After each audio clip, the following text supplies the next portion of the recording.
Hey guys, welcome back. You might hear some peeping behind me, and that's because we now have our newest chicks, our chicks for 2025. So today, I think I'm gonna tell you how we're raising them. There are a lot of things that have changed over the years. We used to raise our chicks inside. We no longer do that. I'll tell you why. We used to use certain kind of waters and certain kind of food that we have since switched up. So now that this is our, I don't know, 5th or 6th year raising chicks, and even some of those years we have multiple batches of chicks that we've raised, I'm gonna tell you a few of the things that I no longer do anymore because these new methods work so well. I think the other thing I'll do, if you want to stick around till the end, is just to go through each breed that we got and why. Every year our chicken raising goals are changing a little bit, and so I'll tell you why we chose the breeds that we chose. The first thing that changed this year is that we ordered our chicks ahead of time. Like many people, we noticed there is a bit of a chick shortage this year, so we did find some place that we were able to order them ahead of time. Now, we may just hatch our own chicks in the future, but I guess that would be the biggest thing that I changed this year, was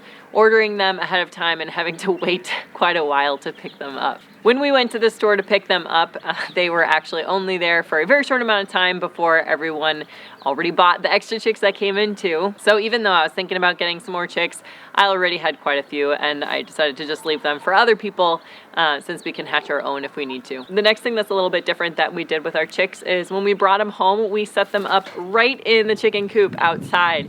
Last year I did a video about raising chicks outside and why we no longer raise them inside, but as kind of a little summary, we don't raise chicks inside anymore because they make such a mess. If you want to raise them inside, that's totally fine, and actually I really suggest using this setup in this video that I made. That was the least messy of all the setups that we could find, but chicks just are dusty, and so if you don't want to deal with the dust, really not raising them inside is a big part of it. So what I found is that raising chicks outside can be done.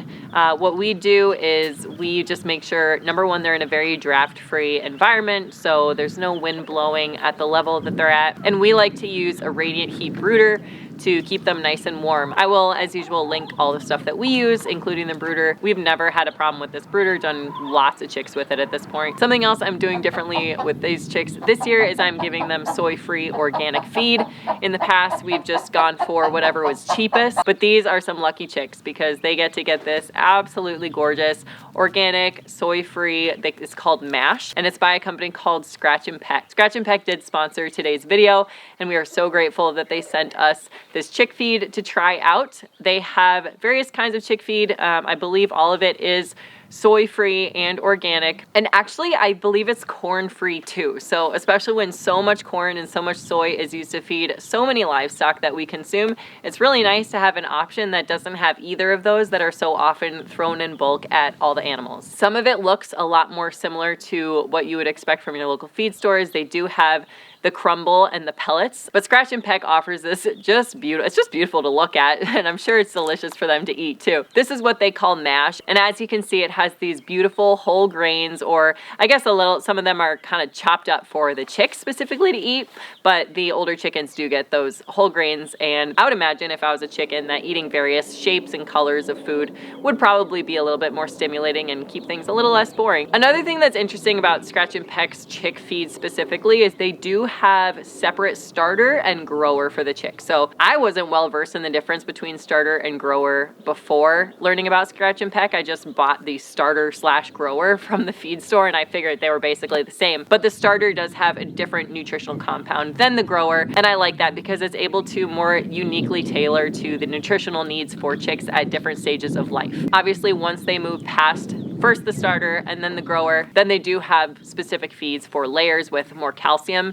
They also have a lot of amazing supplements that you can check out if you're interested in that. So make sure to check it out if you haven't already. I'll leave the discount code and the link in the description box below. Although we do use some shavings at the beginning when the chicks are teeny tiny, I do sprinkle in some shavings still to, I don't know, I guess that's what they're used to, but also I'm worried a little bit about insulation outside, so I like that the shavings you can kind of shape around different things to kind of trap little pockets of warm air.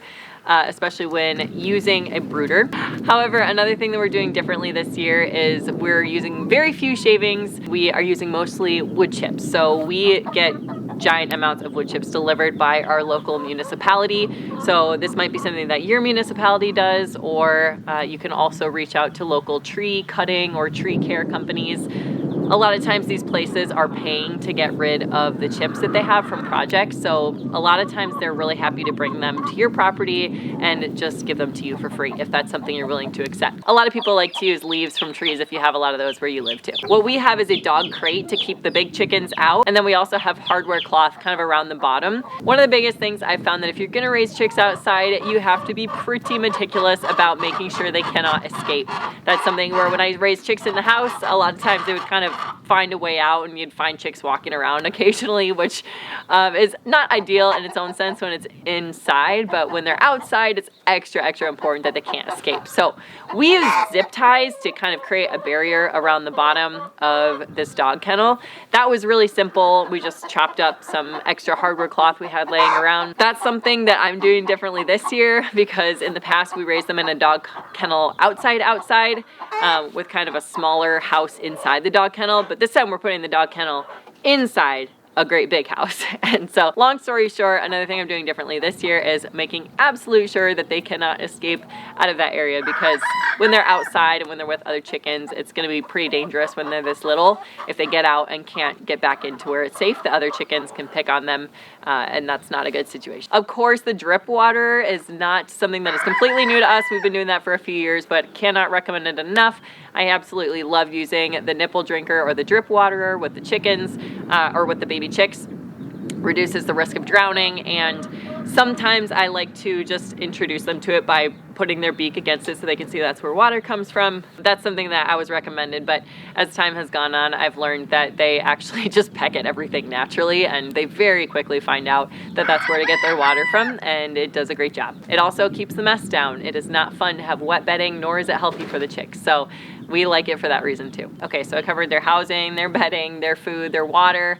I think that pretty much covers it. Now, if you want, I'm just gonna introduce you to the various breeds that I got. So the first breed that I chose some Golden Comets, and I'm not really super particular, but I did want something with high egg production, and Golden Comets really lay a lot of eggs. If you're looking for these, but you can't find these specifically, some other similar breeds would be the Isa Browns, a lot of Sex-Links lay similar breeds, White Leghorns, I believe Cinnamon Queen. Some of these are names that are just proprietary for the companies that are breeding them, and they're actually kind of the same. So I wasn't particular about the Golden Comets specifically, but I did want a few super high production breeds. These are just gonna bring a lot of egg laying to the flock. So when the stores are low on eggs, and when it's winter, when we just need eggs and we don't really care what they look like or what the chickens look like, these are gonna kind of fill that gap. The next thing I got were a whole bunch of, you guessed it, Easter eggers. I have made videos before about why I love Easter eggers. They were our first chickens years ago, and now I'm getting more because unfortunately all of our original Easter eggers have passed away at this point, but they were just so much fun. And the main reason I'm getting Easter eggers is they're decent egg layers, they're pretty good egg layers, but what they are gonna bring to the flock is a whole lot of fun and entropy. So they're gonna kind of bring that random factor. One thing we wanna start doing is hatching out our own chicks, and I don't really want them all to look the same. I heard someone say once that it costs the same and it takes the same amount of work to take care of a pretty animal as it does to take care of an ugly animal. I'm not calling any animals ugly here, but the point is that if you're gonna be taking care of an animal and putting the work in, putting the money in, then you might as well enjoy what you're looking at. And for me, that's Easter eggers. I love having a lot of different colors, love having some entropy, and they're gonna bring kind of a mixture of genetics to the flock while also keeping kind of a good base egg laying gene going on. Hopefully the Golden Comets will improve it a bit. The idea with the Easter eggers is that I'm not gonna know for sure what color I'm gonna get when I raise chicks. And the other reason is because they're so dang cute. Those little puffy cheeks are so adorable, and I really like the personality of every Easter egger that I've ever had. And of course you get just more entropy with the eggshell color too, which again, if you're gonna put the work into going to get eggs, you might as well have some fun doing it. So we're gonna go back to bringing in some colored eggs into our flock. Finally, the last couple things that I got was, one unfortunately was not able to be filled. I got 2 roosters, and they are both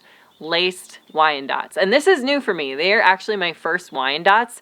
I've been a little bit apprehensive on the Wyandottes because I've heard they can kind of be bullies. I don't know if there's any truth to that or not, but I wanted 2 things in the Wyandottes, actually 3. Number 1 is they're a good size. So the rooster is going to be a good size. The Easter eggers are a little on the smaller side, so I'm hoping that they will keep the chickens from getting too small over time. The other thing I want the Wyandotte rooster to bring into the flock is a cold hardy comb. I really wanted that short comb for winters. I'm hoping that by mixing this one with the super egg layers, the golden comets, I'm hoping to start making those combs smaller. The Easter eggers already typically have short combs, so I don't like how they get frostbite in the winter, and in order to prevent that, not have them really have to go through that, we're going to want a flock with short combs. Finally, the last thing that the rooster will bring in is some color lacing. Again, just that entropy. I'm hoping that by mixing the lacing gene with some of who knows what in the Easter egger, I'm hoping we'll just get some more pretty colors and pretty patterns going on. So that is why we chose the chickens that we did this year, and those are some of the things that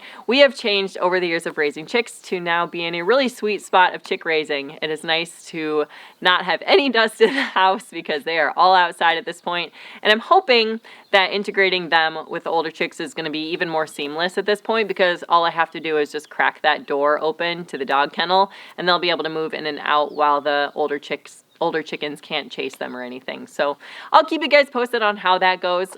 Hopefully it'll take a little less effort than it has in the past, but so far, so good. Thank you again to Scratch and Peck for sponsoring today's video. I will leave all the information and the discount code for them down below. Please leave a comment with your chickens. What is going on with your flocks and baby chicks that you're bringing on this year? Or if you're doing anything different this year with chicken raising, I would love to hear about that too. Thanks for watching today, and we'll see you next time.